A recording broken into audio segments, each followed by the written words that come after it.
Estamos prácticamente a un mes y medio de la elección nacional y hoy les propongo analizar qué es lo que está pasando, qué es lo que está pasando en el gobierno, qué es lo que está pasando en la oposición. Voy a charlar con Gerardo Caetano.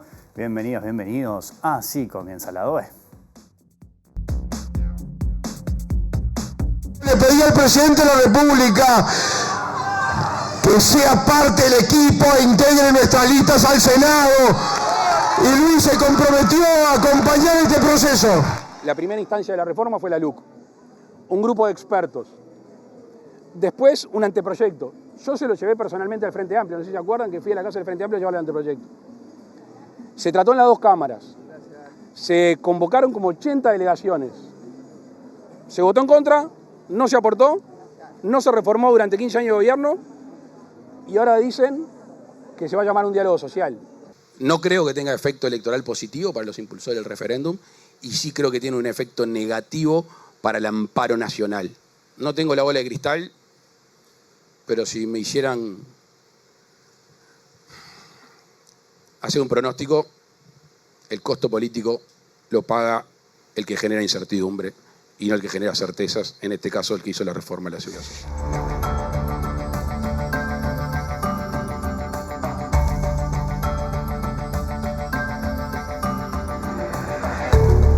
Si algo faltaba para entender qué es lo que está pasando, es la aparición del presidente en la campaña electoral. Porque el propio presidente empieza a jugar, empezó la campaña del presidente, dos posibilidades, o lo subestima mucho a los candidatos que tiene y apareció él, o la otra posibilidad que no estemos en la campaña de 2024, que estemos pensando en la 2029.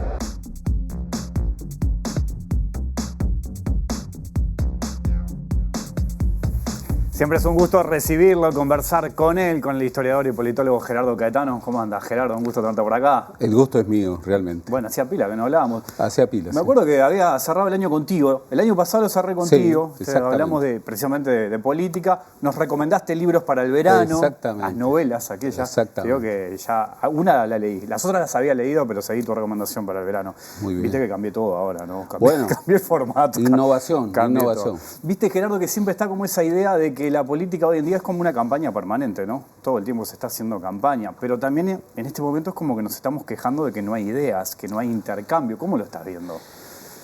Bueno, como lo ve todo el mundo, como una campaña muy floja. Lo de la campaña permanente, lo de la política como campaña permanente, es algo que ya tiene muchas décadas. Lo que ocurre es que ahora esa idea de la política como campaña permanente tiene un nivel de intensidad, un nivel de, digamos, de flujo, un nivel de interacción por las redes, de comunicación, que efectivamente es desbordante. Entonces, bien, este gobierno, por ejemplo, que tiene esa lógica que ha marcado la impronta, a mi juicio, más exitosa de este gobierno, que es su política comunicacional, la empezó el primer día. Tú recuerdas su salida del Palacio Legislativo, aquel grupo de gauchos a caballo. Obviamente, esa caballada no salió espontáneamente, había una preparación. La rural había apostado todo para eso. Y luego esa marcha sobre Montevideo, en donde el presidente ya estaba de alguna manera haciendo política. Su padre, Lacalle Herrera, cuando termina su presidencia, en el 95, recuerdo que en la Plaza Matriz hizo un acto político y dijo, yo de ahora empiezo para adelante. Bien, es una cosa muy de la familia, ¿no? Esa idea de vitalismo. También la tenía el bisabuelo de Lacalle Pou. Pero en este momento esa lógica de política comunicacional, de permanentemente estar con agendas fictas, de estar recorriendo el país y marcar su postura, de hacer política, ¿no? Yo creo que ha impregnado muy fuertemente la campaña.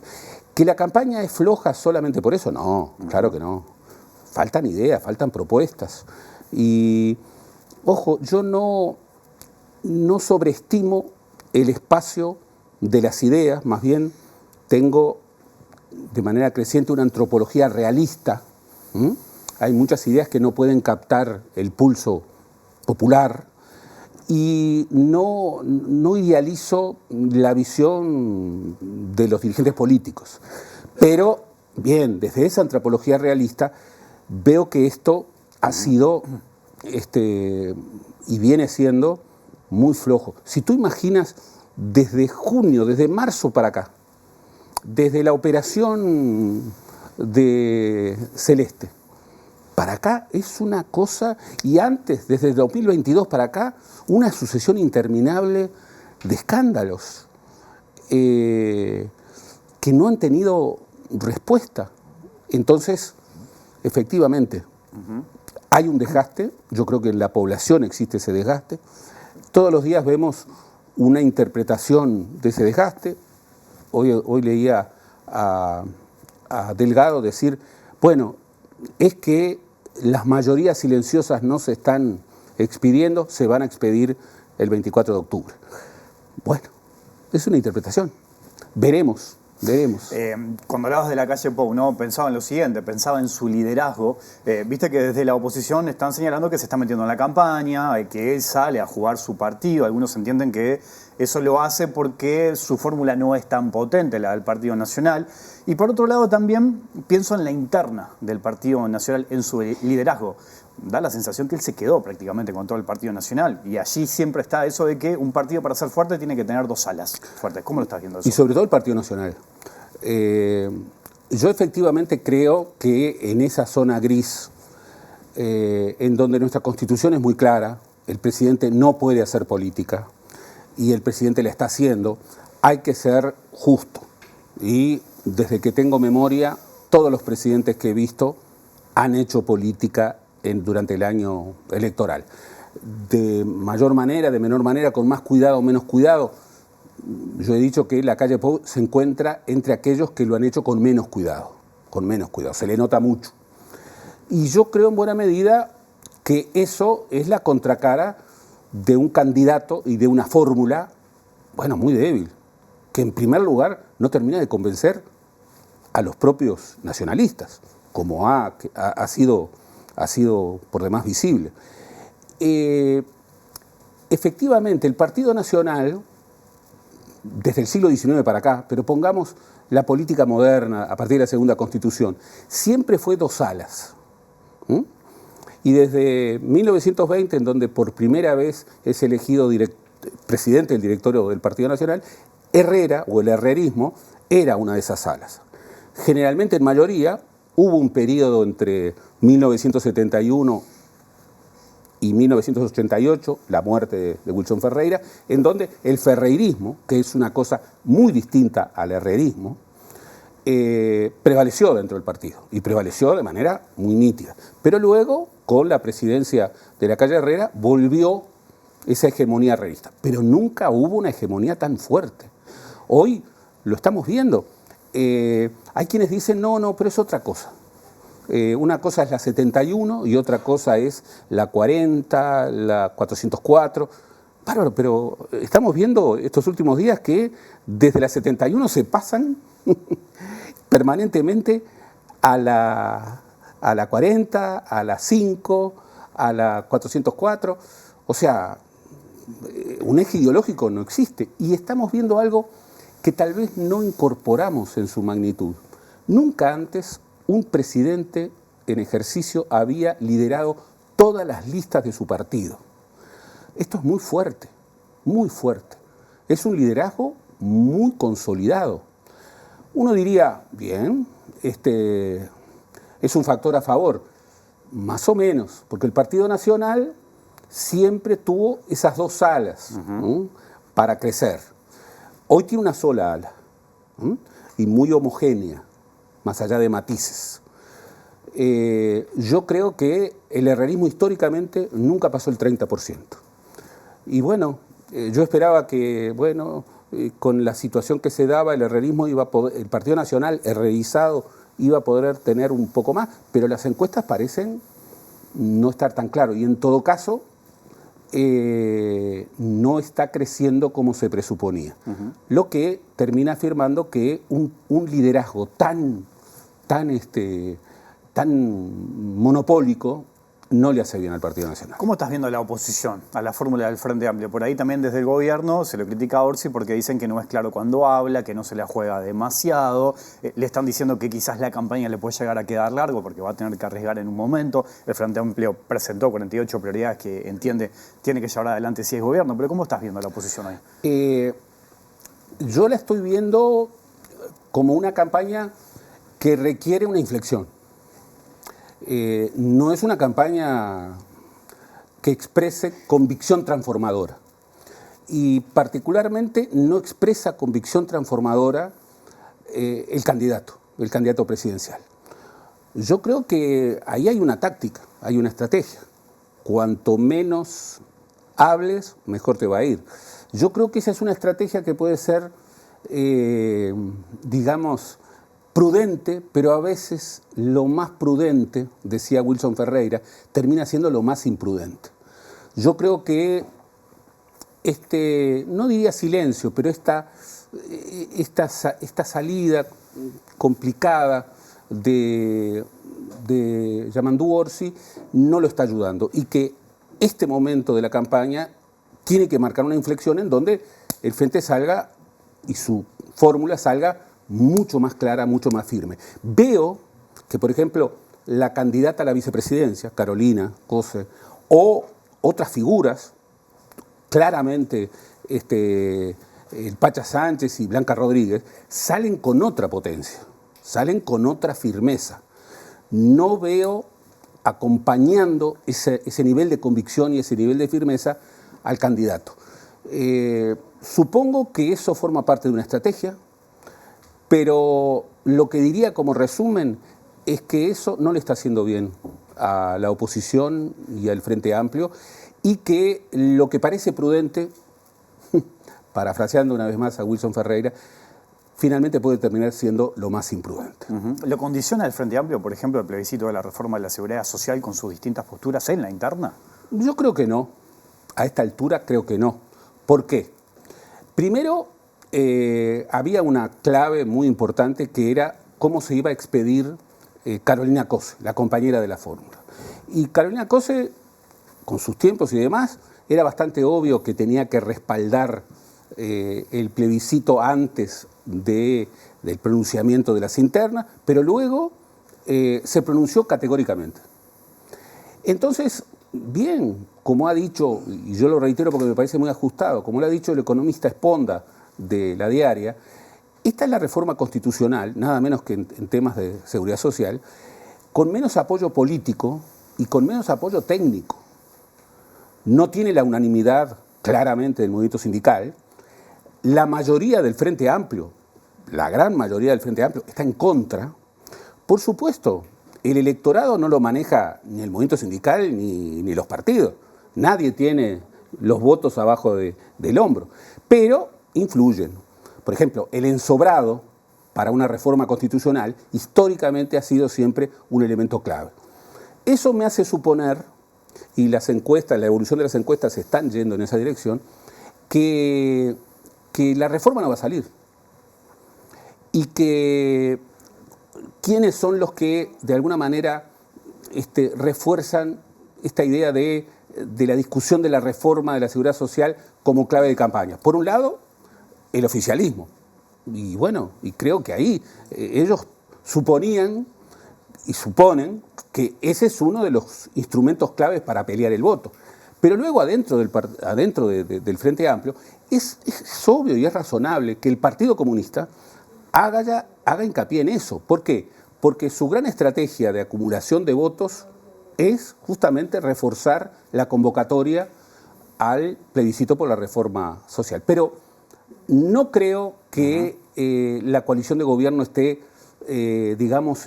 marcando una tendencia de voto decisivo a partir de la referencia a la reforma, y creo que lo que ellos tenían pensado era una clave mucho más profunda respecto a que pensaban que en la fórmula iba a haber división, no la hubo, pensaban que el frente iba a estar más dividido, hay una clara mayoría en contra. Los pronunciamientos, algunos han sido lentos, pero han sido claros.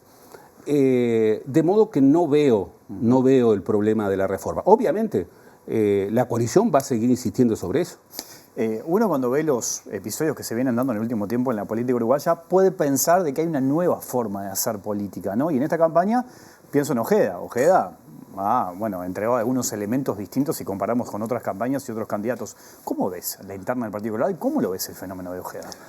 Bueno, nosotros siempre pensamos en la Suiza de América, en la excepción latinoamericana, y pensamos que en Uruguay cosas que pasan en la región y en el mundo no van a pasar. Pasan, seguramente más tarde, pero pasan.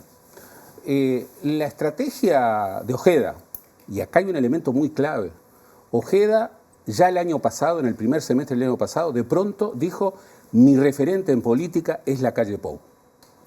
A mí me sorprendió, todavía no salteaba su propuesta presidencial, pero era una señal muy fuerte que después el tiempo confirmó.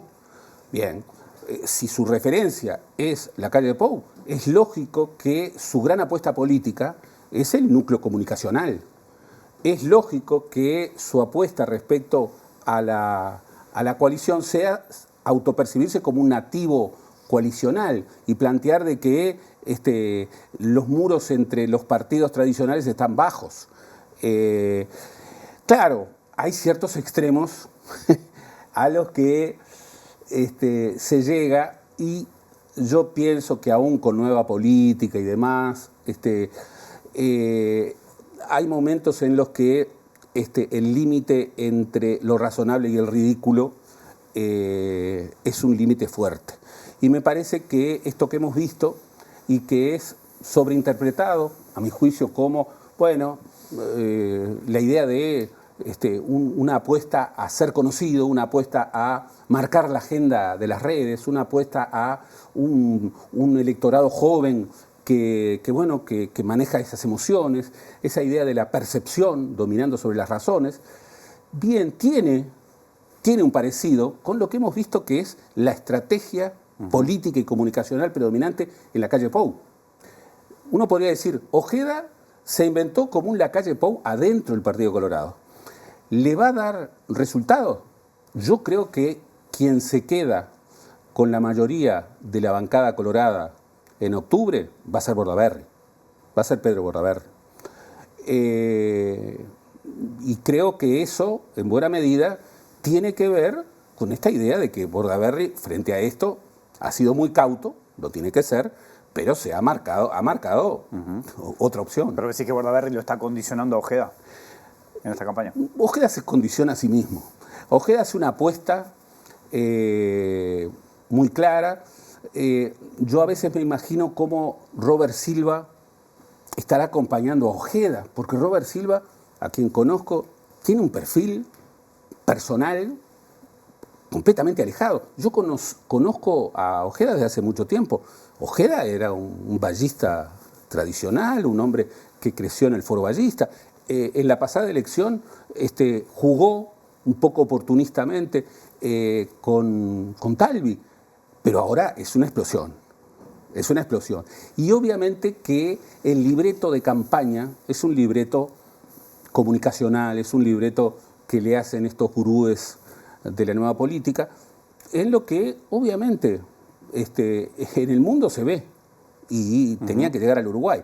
Claro, llega a extremos que no son muy uruguayos y habrá que ver el pueblo colorado de a pie qué es lo que dice. Ahora, Gerardo, en la elección anterior la gran novedad, si se quiere, fue Cabildo Abierto, ¿no? Por su votación, la creación del partido de Manini Ríos. ¿Esta es una elección clave para este partido? Porque, según lo que marcan las encuestas, ha tenido un descenso importante en la intención de voto. La última, de facto, le da un 4%, algunas le han dado 3%. Incluso está en juego la banca del propio Manini Ríos. ¿Cómo lo estás viendo? Sí, yo creo que la coyuntura para Cabildo Abierto y para Manini Ríos, que fue la gran sorpresa de la elección del 2019, con ese 11% de un partido que se había creado el propio año electoral, con la candidatura de quien hasta marzo fue el comandante jefe del ejército de un gobierno frente amplista, bueno, y que tiene la llave del gobierno, creo que hoy vive una coyuntura muy desafiante, en donde lo que está en juego es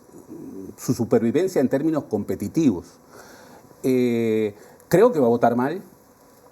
El tema es cuán mal va a votar. Cabildo Abierto en el 2019, cuando uno analizaba de dónde salían los votos, bueno, uno veía incluso en el mapa territorial electoral que había una marca de la llamada familia militar. Uno veía que había un espacio de electores vinculados con la ultraderecha de ambos partidos tradicionales que no tenían lugares cómodos en sus respectivos partidos, pero que también había un tercer sector, esto incluso ha sido estudiado, que se autopercibía como nacional y popular y que en elecciones anteriores había votado a Mujica.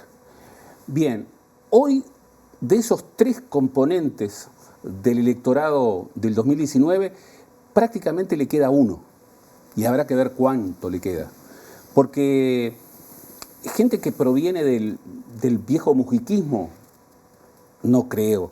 La candidatura de Orsi convoca especialmente a ese electorado. Gente de ultraderecha que no encuentra lugares disponibles dentro de los partidos tradicionales, no, hoy los encuentra. ¿Qué pasará con la llamada familia militar? Bien, ahí hay un porcentaje de votos importante, pero siempre se dice que para que un nuevo partido pueda confirmarse como un partido más o menos permanente, tiene que sobrevivir 4 o 5 elecciones. Ya en la segunda elección, Cabildo Abierto tiene un desafío de sobrevivencia. Hoy que hablabas del eje ideológico y hablabas de las alianzas que se están dando en los distintos partidos, mencionabas lo del Partido Nacional, y me quedé pensando en algo, ¿no? ¿Qué pasa, por ejemplo, con las ideas wilsonistas, las ideas vallistas, las ideas sereñistas? ¿Hay espacio hoy en nuestra política para esas ideas? Bueno, estás hablando de las 3 ausencias más importantes. Porque, a ver, empecemos, generalmente las grandes tradiciones políticas, y estás hablando de 3 grandes tradiciones políticas, cuando mueren sus grandes liderazgos, hay un momento en que se dispersan. Y eso es la señal de su triunfo. Que el wilsonismo esté disperso en el sistema político nacional es un éxito del wilsonismo. Que el vallismo, sobre todo, esté disperso y muy disperso en el sistema político uruguayo es una señal importante. Que el sereñismo sea una referencia que va más allá del Frente Amplio es una señal de éxito. Ahora, después cuando uno ve, bueno, pero ¿qué pasa con el wilsonismo adentro del Partido Nacional? Que era su lugar. Wilson, cuando le decían izquierda o derecha, no, blanco. Y bueno, lamentablemente, y digo lamentablemente porque al país le hacía bien un wilsonismo fuerte adentro del Partido Nacional, bueno, lamentablemente no hay un espacio wilsonista en el Partido Nacional. Y los simulacros de espacio, como por ejemplo fue la propuesta de Sumar con Laura Raffo al frente, bueno, o la propuesta de Gandini, bueno, las elecciones internas lo derrumbaron. De modo que el wilsonismo tiene muchos problemas para visibilizarse adentro del Partido Nacional. El vallismo dentro del Partido Colorado, y bueno, lo lamento, pero a ver, el candidato es Ojeda. Ojeda siempre se ha dicho vallista. Ahora, don Pepe era un esgrimista, incluso fundó de joven un club de esgrima y le encantaba correr. Ahora, no hacía política con los músculos. Y el vallismo que vino después, no me imagino ni a Luis Valle ni a Jorge, que era un vallista distinto, no me lo imagino haciendo eso. Entonces el vallismo tiene problemas, porque además el que se va a quedar, a mi juicio, esto es una apuesta que no debería ser, pero el que se va a quedar con la mayoría de la bancada parlamentaria del Partido Colorado es Bordaberry. Y Bordaberry en eso es prístino. Él no es vallista, nunca lo fue. Entonces, el vallismo tiene muchos problemas adentro del Partido Colorado. Y el sereñismo, ya hace mucho tiempo que tiene problemas adentro del Frente Amplio. Sereñi es una figura que está unida con la peripecia del Frente Amplio en su conjunto. No es una figura que esté adscripta a un sector. Sereñistas debieran ser todos, porque es el fundador. Y bien, cada vez se lo cita menos, cada vez se lo refiere menos. Eso es toda una señal. Entonces, lo que yo veo es que la poca amabilidad de los tres grandes espacios políticos del Uruguay para acoger a las que son, bueno, algunas de sus tradiciones más importantes, el wilsonismo dentro del Partido Nacional, el vallismo dentro del Partido Colorado y el sereñismo dentro del Frente Amplio, está indicando cosas. Está indicando cosas. Por supuesto, uno puede decir, bueno, ¿pero no hay ciudadanos vallistas? Claro que hay ciudadanos vallistas. El tema es que dispersan su voto. ¿Pero no hay ciudadanos wilsonistas? Hay ciudadanos wilsonistas, pero dispersan su voto. ¿Sereñistas hay? Sí, pero hay sereñistas que no están en el Frente Amplio. Gerardo, como siempre es un gusto recibirte. ¿La seguimos en otro momento, te parece? Claro, claro que sí. Vamos a tener cosas para hablar en octubre, probablemente en noviembre también. Por supuesto. Y siempre es un gusto estar intercambiando contigo. Lo mismo para mí, gracias. Vamos a un tape, porque vamos a cambiar de tema y seguimos en Más Lado B aquí en la pantalla de TV Ciudad. Porque son ustedes el corazón de este país. Son ustedes los que ponen visión y pasión a este Uruguay, que pide a gritos ser más justo, más solidario, más productivo. En el plano social, vamos a ser el gobierno que cuida a su gente y no deja a nadie atrás.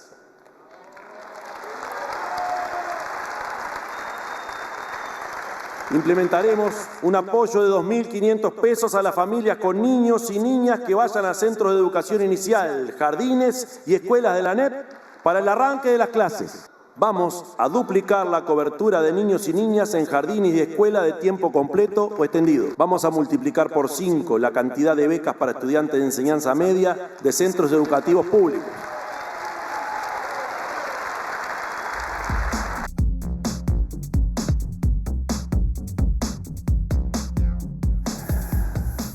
Seguimos hablando de política, pero ahora vamos a poner el foco precisamente en lo que veíamos, ¿no? El Frente Amplio el otro día en Colonia presentó sus 48 prioridades en caso de ser gobierno, economía, seguridad y también en lo social hay un aspecto que está vinculado a la educación. Vamos a hablar con el senador José Carlos Maía, profesor de historia además también. ¿Cómo andás, José Carlos? Bien, gracias por la invitación. Un Bueno, gustazo estar por acá. Un gusto tenerte por acá. ¿Cómo viste ese evento, esa presentación, el foco que está poniendo hoy tu partido?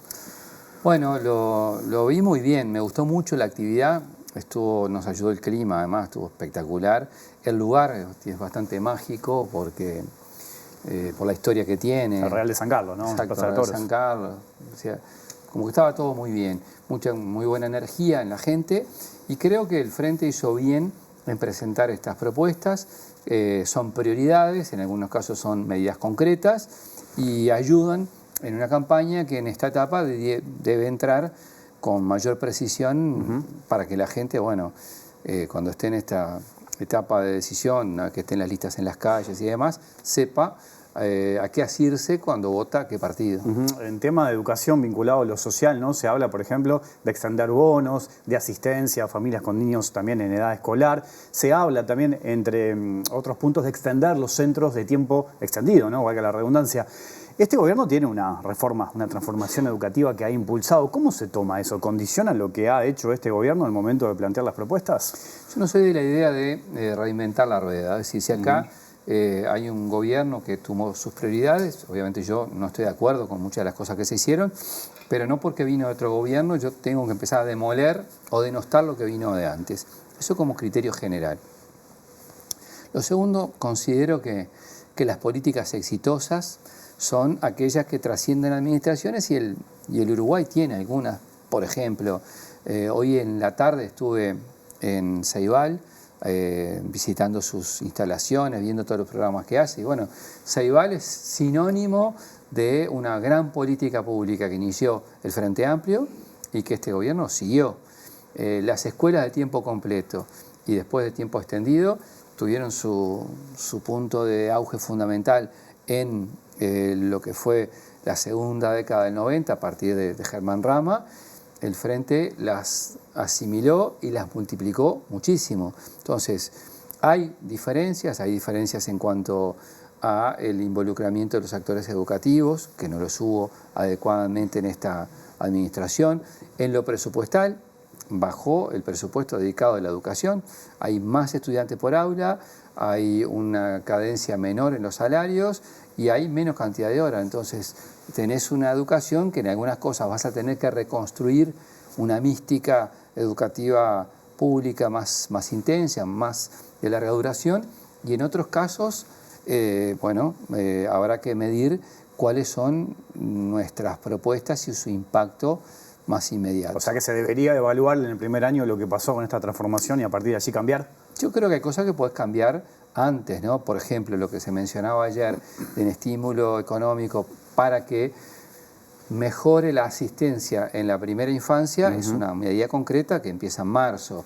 Lo que yo no veo es que uno pueda, por ejemplo, en la denominada o autodenominada transformación educativa, que tú te pongas un primer año a trabajar sobre cambios curriculares de inmediato, por una cuestión muy básica. El presidente asume el 1 de marzo, a esa altura tenés desde el año anterior elegidas las horas, todo lo demás. Entonces, no hay que poner la carreta delante de los bueyes, hay que involucrar a los actores educativos. Si vos querés involucrar a actores educativos, estás hablando que tenés que darle un tiempo, tenés que darle condiciones para poder hacer aportes, y sin perder la conducción, que está en manos del gobierno, tenés que involucrar con asambleas técnico-docentes, tenés que involucrar a aquellos que a la larga o a la corta son lo que te hacen que fracase o que avance la educación en las aulas. 5 de cada 10 no termina el liceo hoy aquí en el Uruguay. ¿Cómo se revierte eso? ¿Se puede revertir a corto plazo? Se puede revertir. La palabra corto plazo es una expresión de deseo. Yo no creo que las políticas educativas se deban de medir por gobiernos exclusivos de 5 años. Creo que para empezar a revertir los niveles académicos que hay en la educación media, tenés que hablar de una batería de propuestas. La primera, mejorar las condiciones en general de cómo funciona el sistema educativo. Me refiero hacia estudiantes y hacia docentes. Hacer acompañamientos en la parte pedagógica. El acompañamiento tiene que tener más de una mirada. Por ejemplo, una mirada desde el punto de vista de, a lo que podía ser a la vieja usanza, los adscriptos de otra época, los POP y otras figuras que existan, maestras comunitarios. Pero también apoyo de otras disciplinas. Hace un rato conversando con gente del Plan Ceibal, nos decían que algunas de las personas que están vinculadas de esos planes de estudios a los centros educativos, los cuerpos de psicólogos y demás, están desbordados, porque vos llegás al aula con gente, tanto estudiantes como docentes, que están muy saturados. O sea, ahí hay un foco para trabajar. Ahí hablamos de salud mental, ¿no? Obviamente. Hablamos de salud mental, pero la salud mental obviamente tiene un tratamiento clínico, que es lo que saben quienes están en la salud, pero yo sé cuál es el impacto con mis colegas y qué pasa en la educación media. Y en ese sentido hay una dimensión de un problema muy grande que no es exclusivamente que se resuelva en un centro de estudio. El centro de estudio está en un contexto de un barrio está en un contexto de una región, y creo en políticas focales que ayuden a mejorar las condiciones de base, pero no solo desde la educación. A mí me parece que hay 5 ejes centrales a trabajar en materia educativa. El primero es, claro, como dije recién, la educación inicial. Ahí, primer foco. Medidas pueden ser varias, leyó una de ellas, hay más. Segundo, mejorar la asistencia. El otro día leía un tuit del maestro Héctor Florit que hablaba de un 25% de estudiantes que no asisten. Y si vos te podés acumular en la casa de cada quien, mi hijo casi no falta, y donde el muchacho falte 2 veces al mes o 3, sumás los meses y es una cantidad de días que no asiste. Entonces, eso hay que trabajarlo. En tercer lugar, lo que dije recién, de acompañamiento en las medidas educativas, socioeducativas, y que son complementarias a la que a mí, que me encanta enseñar historia, puedo hacer en una clase con historia. Y seguro tenés que trabajar en Universidad de la Educación, animarte a avanzar en esa creación esa universidad, buscando acuerdos. Hay que hacer un acuerdo nacional, eso lo propuso el Frente, hay que hacerlo en esos términos. Y claro, una base presupuestal que lo sostenga, porque vos esto no lo haces con aire, lo haces con recursos, y los recursos son fundamentales. ¿El Frente Amplio piensa destinarle recursos a la educación? Sí, claro. Más que lo que hay en este gobierno. El objetivo es, por supuesto, ir hacia el 6%. Se ha hablado mucho del famoso 6% sí, de la educación, ¿no? O sea, que a mí me parece una referencia importante, es el compromiso hacia donde tú apuntás. Es claro también que hay que ver, no es que abra el paraguas, pero es un dato de la realidad. Vos vas a encontrar un país que va a estar 5 años después peor. Es decir, lo vas a tener con más endeudamiento, con más déficit fiscal, con una mayor deuda social por la cantidad de indigencia que hay, porque hay estructuras del Estado que se han retirado de áreas estratégicas y básicamente eso va a marcar, pero yo estoy convencido, y así va a ser, que va a haber un fortalecimiento presupuestal de la educación. Una de las prioridades del Frente Amplio habla también de abrir residenciales en el interior para estudiantes, ¿no? El interior es otro tema, porque muchas veces miramos lo que está pasando en Montevideo, pero cuando hablamos de educación es hablar de una cadena, ¿no? Recién decía, la escuela, con los chiquilines que no entran a la escuela, algunos, ¿no? Muchos no entran. Después los que dejan el liceo, lo puedo conectar con el desempleo juvenil que tenemos en Uruguay. Y si sigo, lo puedo conectar hasta con la reforma de la seguridad social, aquellos que no logran tener los años necesarios para poder jubilarse, justo en medio de la discusión que estamos teniendo, ¿no? Por el plebiscito. ¿Ese abordaje integral está contemplado en esto que presenta el Frente Amplio? Sí, está contemplado porque el Frente Amplio tiene una propuesta integral. A mí me hace gracia cuando había una expectativa de los partidos del oficialismo con las medidas del Frente, que no presentaba, dejaba de presentar. El Frente colgó su programa, que lo elaboró con miles de personas durante mucho tiempo, en la página web. Bueno, Delgado dice que no se presentó el programa aún, ¿no? Que el Frente no tiene. Bueno, está Delgado, ¿qué quiere que le diga? Hacen política en torno al Frente. Yo, cuando veo candidatos de los partidos de gobierno que actúan en forma desideologizada, porque los une el Frente, esa es la verdad, la milanesa. O sea, el Frente Amplio es la referencia a lo que hace o deja de decir. Ahora, ¿no te pueden salir a defender una política propia? ¿Por qué Delgado no sale a defender lo que hace la calle Pou o lo que hizo su gobierno? Por ejemplo, cuando tiró el tema de poner plata al final de la carrera. El bono educativo. El bono educativo. De $6.000 para los que terminen el liceo. Bueno, a ver. ¿Por qué entonces recortó las becas? Que es una herramienta que se sabía que funcionaba, que es un acompañamiento a largo plazo, ¿por qué no lo hace? Entonces, el Frente Amplio tiene una propuesta integral, estoy convencido que el Frente además tiene una experiencia en cuadros de gobierno, porque el problema fundamental que hubo acá es que en la campaña pasada nos dijeron estamos preparados, y no estaban preparados. ¿Por qué? Porque no había cuadros de gobierno para llevar adelante las políticas públicas que se comprometieron. Entonces, esta etapa me parece muy bien que el Frente fije prioridades, que focalice, pero todos tenemos que aprender de experiencias. Y deberían todos los partidos políticos hacerlo. Ahora, yo he escuchado al gobierno defender sus políticas. De hecho, aquí mismo estuvo Robert Silva, que es, digamos, el padre de la reforma educativa, o el que llevó adelante la reforma educativa, que considera que ha sido exitosa y que se ha mejorado en materia de educación. A ver, mejoran algunas estadísticas, pero ¿qué quiere que le diga? Si usted estaba en sexto liceo y tenía 4 bajas, repetía, y ahora pasa con 6 y no pasa nada, o sea, de quinto a sexto. Entonces, si usted agrandó el arco, y bueno, capaz que hace más goles. Y lo que pasó acá es que, digamos, hubo una flojera, una flexibilidad en las condiciones de pasaje de grado. Se eliminó repetición, se hizo, en fin, una cantidad de cosas para que la estadística diera mejor. Y ni con eso, porque capaz que Robert Silva habla de eso, pero en realidad, si vos vas a los resultados de los propios monitoreos, por ejemplo, que hace el INED en esta administración, sobre esta administración comparada con la anterior, le da mal, le da peor. Y bueno, ojalá no sea así, ojalá tenga razón Robert Silva, pero que tenga razón no por números que, insisto, se hacen a partir de haber cambiado reglas de juego y mal. Porque yo recuerdo que la flexibilidad del pasaje de grado se hizo sobre fin del año lectivo. Entonces, ¿qué quiere que le diga? Hubo mucho nivel de improvisación y creo que eso es una de las cosas que, bueno, le generó un gobierno que anuncia mucho y concreta poco. En estas propuestas, en estos cambios que plantea el Frente Amplio, ¿qué rol van a jugar los sindicatos de la educación, los docentes? Yo hace un rato estuve en la presentación de la CESEU, de sus propuestas. Yo creo que tienen que estar involucrados respetando el rol de cada quien.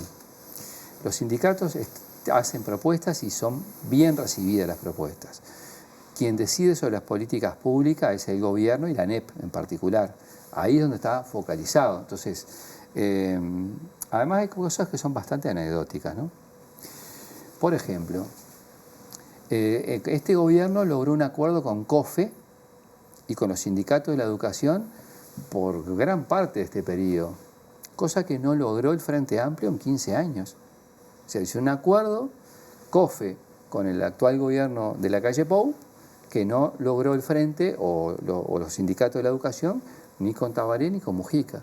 Entonces, hay mucho mito en esto de que pasa un lado y otro. Si usted compara la conflictividad en los gobiernos de izquierda en materia de educación con la conflictividad en un gobierno de derecha, bueno, la conclusión es muy sencilla. Fue mucho más intensa. Es claro, y hay que decirlo, que hubo una pandemia que condicionó quizá mucho eso, porque bueno, no había estudiantes ni docentes en las aulas durante un tiempo largo. Pero lo que yo le estoy diciendo son datos absolutos de la realidad. El Frente está dispuesto a sentarse a conversar en materia de educación, porque mucho se habla de la política de Estado y uno piensa que en educación eso debería existir. No parece, es lo primero, ¿no? Lo más básico. A ver, por ejemplo, una de las cosas que tenés que hablar es política de infancia, primera infancia. Se logró a los tirones, al final, la aprobación del proyecto de ley, así, sobre la hora. Bueno, obviamente es imposible implementar en el corto plazo. El de política de protección de primera infancia, estoy hablando. ¿Por qué en un primer tramo del próximo gobierno no nos sentamos a conversar sobre 2 o 3 ejes? No demasiado. 1, primera infancia. 2, fortalecer el apoyo en la educación media y la presencialidad. 3, crear una nueva universidad de la educación. Una nueva universidad que sea la universidad de la educación. Me parece a mí que eso es una agenda que uno tira sobre la mesa. Después tiene que haber voluntad de partes, ¿no? Senador José Carlos Maía, gracias por su tiempo, gracias por su visita esta noche. Gracias. Hasta la próxima. Hacemos pausa, ya sigue el lado B aquí en la pantalla de TV Ciudad.